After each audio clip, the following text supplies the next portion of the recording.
From Carr, Riggs, and Ingram, this is It Figures, the CRI podcast, an accounting, advisory, and industry-focused podcast for business and organization leaders, entrepreneurs, and anyone who is looking to go beyond the status quo.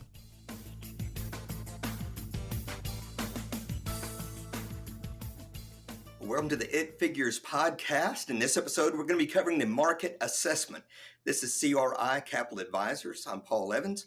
I will be moderating, but also I'm one of the partners here at Capital Advisors. And the focus is to help you determine the value of your business when you go to market. It's so easy to feel like, well, I know what my business is worth. And I know what I should get in the marketplace, but there's a lot more nuance to that. And so we're going to be looking at 5 elements of an assessment today. But before we begin, I want to introduce those who will be with me today, Brandon Maddox and also Joel Sykes. Brandon, tell us a little bit about yourself and your background. My name is Brandon Maddox, and I've been with the firm going on almost 10 years now, and I am a partner with CRI Capital Advisors.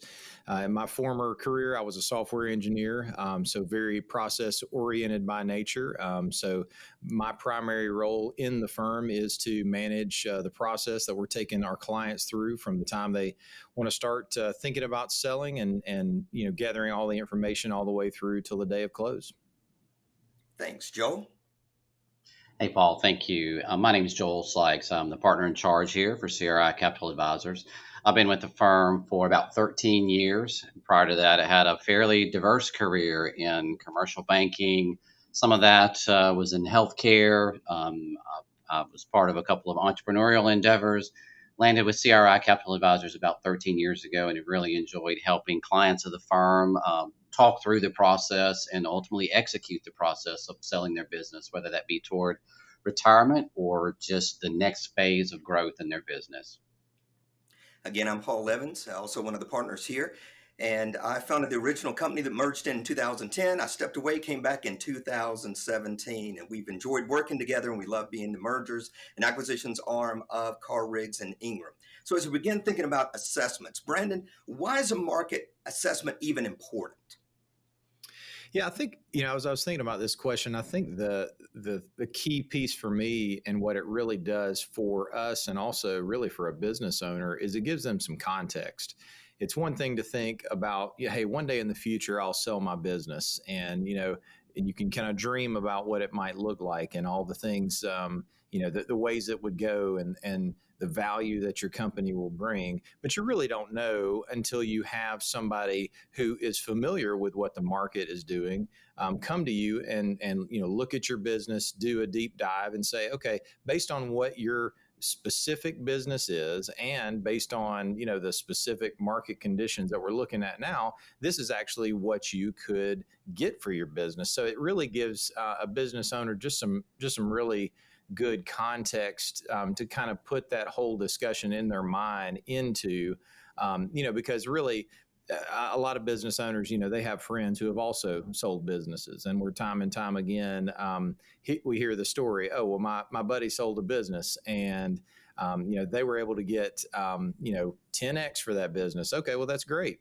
Do you have the same kind of business that your friend has? So it kind of resets that a little bit for the business owner and allows them to see their business through the eyes of what a potential acquisition in the current market could look like. That's so critical to be able to have that perspective and to be able to have the right expectation going into a deal so that you don't get disappointed and hopefully you would get elated. However, there's a big difference between a market assessment and some people often feel like they need a business valuation. So Joel, what's the difference between those two? It's a great question, and we encounter this question a lot. And I can say that here at CRI, we have quite a few very skilled, credentialed business valuation experts. And so when it comes to the difference between a business valuation and a market assessment, a business valuation is a very, very technical exercise governed by some very strict guidelines, and it's to be used in some very specific purposes. So, for example, if you were giving ownership shares of your business to a relative or to a valued employee, you've got to think about the tax implications of that gift and maybe even a gift tax return at some point there's really got to be a very technical valuation performed to get those figures just right.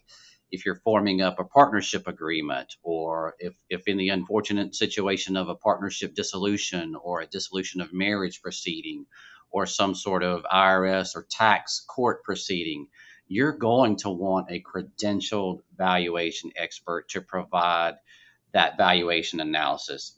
We kind of air quotes, ours is not going to hold up in court, right? So the assessment is more about what is your company going to sell for in the current market environment.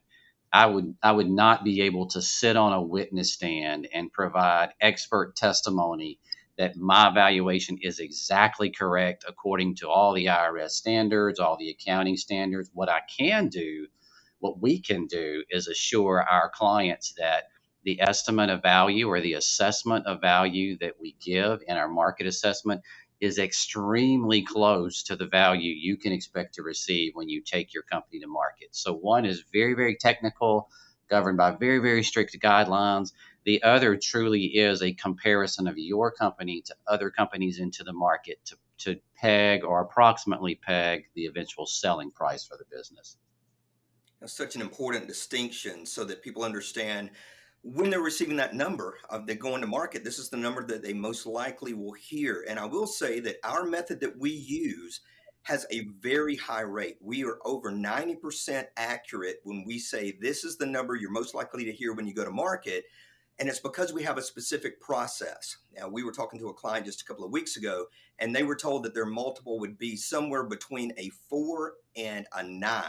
Well, that spread is just too large, right? You need to get it within a point minimum, but hopefully within a half a point so that the expectations can be set correctly. But that's not an accident. It doesn't just happen. It's because we have this process, and there are 4 elements to a successful market assessment. And number one, and we'll run through all 5 in this podcast, number one is financials. Joel, talk to us about the importance of financials. Well, that's kind of where it all starts. And, there are many ways to approach the valuation or the assessment of the value of a business. We tend to rely somewhat on the multiple of EBITDA method, although that's just one link in this chain. Um, to get to the right EBITDA figure, you've got to have extremely reliable financials. You've got to cut all the noise out of those financials. Often we see clients come to us, their bookkeeping is great. There's nothing wrong with that. There's just a lot of stuff in there that a new owner, maybe a corporate owner or a private equity owner, they're not going to have. So think about things like running vehicles through the company that maybe are a legitimate write-off for the business, but they also really function more as personal vehicles. Is that going to continue under new ownership? There may be some discretionary travel that is legitimately categorized as business travel, but is a new owner, a corporate owner or private equity owner going to include that in their expenses. So a great foundation on on financial statements, as well as normalizing those financial statements to be able to present those in a way to say to the acquirer, hey, this is what this company looks like for you. I've run it as a closely held company. I've done everything by the book. Everything I've done is legitimate. But here's how these financials would look recast or normalized toward the way that you're probably going to run it after the transaction.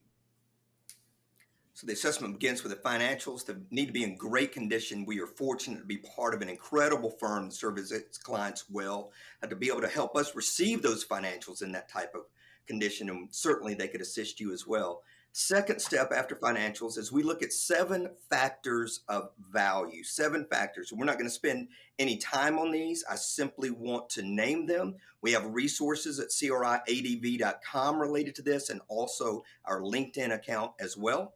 But the 7 factors are: number 1, predictable profits; number 2, a tremendous team; number 3, which we've already covered, fortified financials; number 4, driven diversification; number 5, recurring revenue; number 6, gauged growth; and number 7, strong systems. So as you see, there's a lot of different elements, a lot of different factors that go into value. It's not easy enough to be able to say, here's what the net income is, or here's the adjusted EBITDA, give me my multiple, let me go to the house. But instead, the strength of your company is determined by the amount of risk that the buyer is going to take on. And those 7 factors, and every company won't have all 7, but the more of the 7 that you have that are in great condition and are strong, it allows you to have a little bit of lift in that value, and it brings a lot of confidence to the table so that the buyer does not feel like they're going to have to do a lot of heavy lifting after the transaction, but instead they feel confident right out of the gate in the transaction. So we look at those 7 factors and factor that into the equation as well. It's not simply a science piece, there's also the art piece to a proper market assessment. And number 3 is the multiple. There is a lot of activity around multiples and talks, and people usually come to the table saying they've heard the multiple is X, and yet that's not quite as easy as it is. Brandon, how do we determine what a multiple is, and what difference does it make? Yeah, it makes all the difference in the world because, as Joel mentioned earlier, typically deals are trading on a multiple of EBITDA. So you spend all this work getting to a really defensible position as it relates to your adjusted EBITDA, but then that gets multiplied by something, and it's so true, Paul. You mentioned, we'll have business owners come to us and they're talking about the multiple. Oh, I heard the multiple is 5x or 10x or whatever it is. Well, that might be the multiple for one specific industry, probably the industry that their friend's company sold into. But those multiples become so specific depending on what type of industry you're in and even the subset or the niche in that industry. For instance, you could have a manufacturing company. You might have one company that is focused on manufacturing high precision components for medical devices, for instance. That manufacturing facility or company may trade for a higher multiple than if you had a company that was doing something of a less precision nature, or something that was just a commodity, that was just, they were just kind of pumping out everything all the same, just kind of in an assembly line fashion. It's not going to be an apples to apples to comparison. So even if you have somebody who has sold a manufacturing company and maybe it got a 7x multiple, that doesn't automatically mean that all manufacturing companies sell for a 7x multiple. And there's some tools that we use to be able to help us slice and dice that whole discussion about multiples down to a really specific narrow range, to where we can say, okay, for this specific business in this specific very niche section of, call it manufacturing, for instance, this is going to be the multiple range. And it's not going to be a wide multiple range. It's going to be a relatively small one. And it's based on transactions that have actually happened. It's not theoretical. It's not maybe, hey, we really think this is going to be the multiple when you go to market. No, it's based on what companies are actually selling for. And it's key to keep that in mind when we're talking about multiples, when we're looking at okay, what did this other company sell for? Okay, let's make sure it's apples to apples. Let's make sure it's the same type of company. Let's make sure it's even the same size company. Depending on the size of the company, multiples can vary widely. A smaller company typically is going to trade for a smaller multiple. Larger company, as far as net income goes, is typically going to trade for a higher multiple. So there's a lot of nuance that goes into figuring out what quote unquote the multiple is for any particular company. Thanks, Brandon. Yeah, it's so easy to think, oh, I've got the answer, but it takes a lot of work, a lot of research. Number 1 was financials. Number 2, the 7 factors. Number 3, multiples. And number 4 is comps. Joel, when it comes to figuring out the assessment piece, how important are looking at comps in the same arena? Yeah, I think it's really important. It's kind of like when you buy or sell a home, you want to know what similar properties are selling for or being acquired for. Similar, but this is even a little bit more complicated than that. There are so many nuances to the types of company that we deal with. So it does take a really deep analytical dive into past transactions and really what's going on in the market right now. So we may find a really great comparable transaction that seems to check all the boxes that sort of matches the company that we're working with, the geography, the type of company they're manufacturing, a really similar product, their end user markets are the same, their supply chain is relatively the same. All that could just be really lined up perfectly, but that perfect comp could be 4 years old. And it may be totally irrelevant now because the market may have shifted by now. So it's a combination of making sure we're looking at a truly comparable transaction or set of transactions, but also considering, hey, is that still true? Are the multiples that they achieved, are they better or worse now? Has the economy changed? Have interest rates changed? Has that particular market segment changed? Is there some sort of regulatory change or threatened regulatory change that may impact that market? So it's more than just looking back at transactions for the past 10 years and saying, hey, these are kind of similar. You really have to dial in closely on a true comparable transaction that is currently relevant to the client that we're working with. And so we're fortunate here at CRI Capital Advisors to have some pretty robust tools that we can go to so that we can see who's acquiring, why they acquired. We can sort of piece together a strategy just looking at the companies an individual acquirer has acquired over the past couple of years. We can say, okay, they're making a really strong move in this particular subsector of that industry. So we know that they may be a premium buyer because they are really focused on that particular slice of the industry. So we want to be aware of the acquirer's sort of personality. We sometimes hear the term, well, we're a value investor. And to us, that means that they're probably not going to make the highest offer. They want to buy at a value price and just allow the company to grow somewhat naturally over time. Whereas a premium buyer or an outlier buyer, they may already be in the space, or they may have a really aggressive roll up strategy for this particular industry sector, and they're ready to just pour resources into these companies that they're acquiring.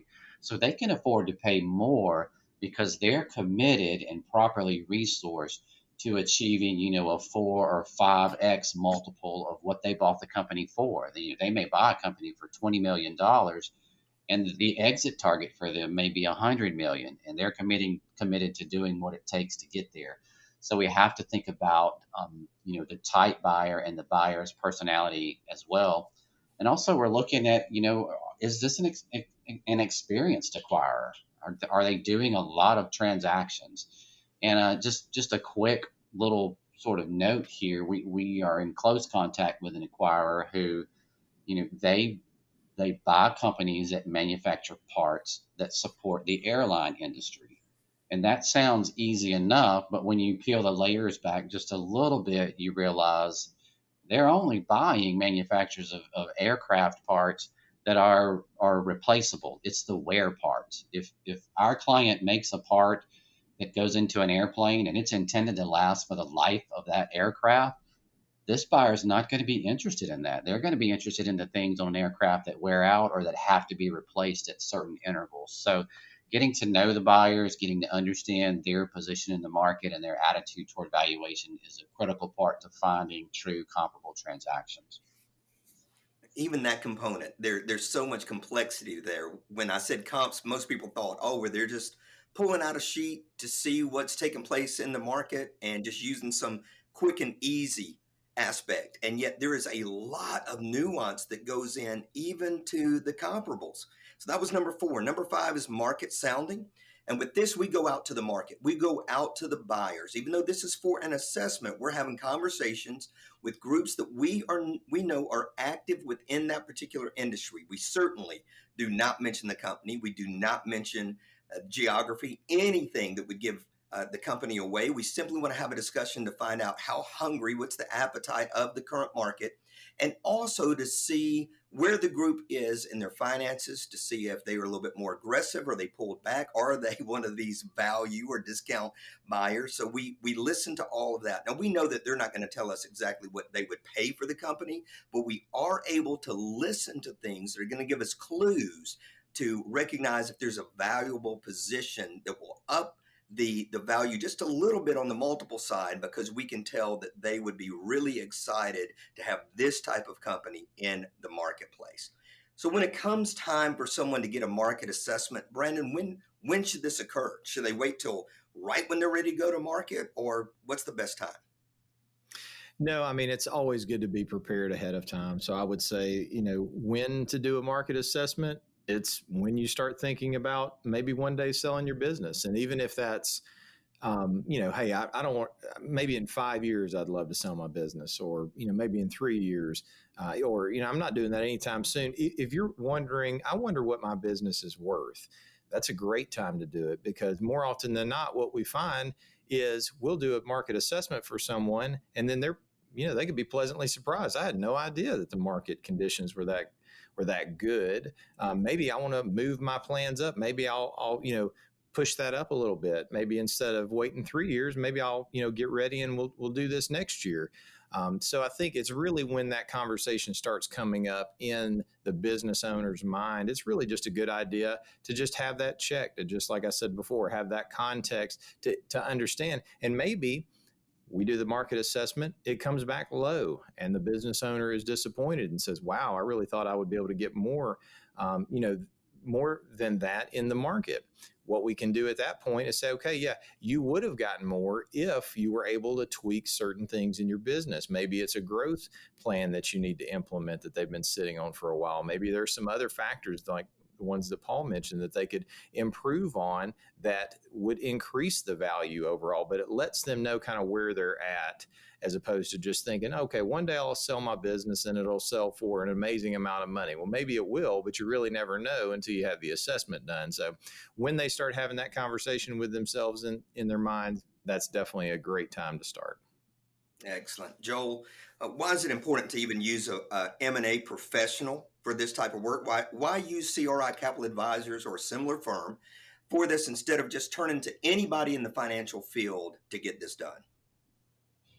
Yeah, that's a great question. And of course, this is what we do every day. So I think just the experience we can bring to the table is just a huge factor. But, business owners can be brilliant business people, but they may not live in this M&A world. So I think number one, just the experience, the exposure. You may be fantastic at your business. And one thing we're really respectful of is just the amount of knowledge that our clients bring to the table. We don't ever go in telling a company, hey, here's how you should run this, or hey, here's how you should do that. But we do really know the transaction arena. We do really know the transaction process. Even if you're a great, smart business owner, you're going to encounter some challenges trying to navigate this process on your own. So there's just an experience piece there that we come along and add sort of another member to your team as a business owner with just some added experience in the area.